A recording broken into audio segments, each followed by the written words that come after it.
Obavještavamo sve učenike ove škole da se kantina zatvara od sljedećeg polugodišta.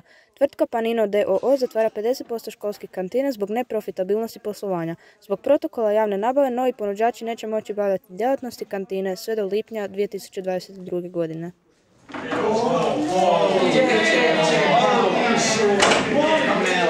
Di ću ja ispod kavu. Dakle, pitate se kako je došlo do reakcije.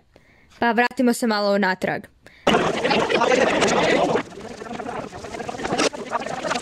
Ova reakcija je uzrokovana lažnom vijesti. Lažne vijesti su sve češće u našim životima. Vjerojatno ponekad preispitujete neke informacije koje ste dobili iz masovnih medija. Nemojte. U ovom videu ćete naučiti kako ih razlikovati od pravih vijesti. Kao prvo, na informaciju koju ste dobili gledate objektivno, ne subjektivno, jer lažne vijesti često udaruju tamo gdje najviše boli, to je cijele na određene emocije. Sagledajte tu vijest kao cijelu i proučite mogućnosti tog događaja. Kao drugo, nakon čitanja vijesti provjerite izvor, a zatim usporedite tu vijest na tom portalu i tu istu vijest na nekom drugom portalu.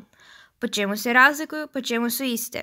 Najsigurniji ste ako pogledate na nekoliko portala tu istu vijest. Kao treće, pronađite nekoliko portala, to čak može biti samo jedan, kojima vjerujete i znate da su sve informacije točne i realne.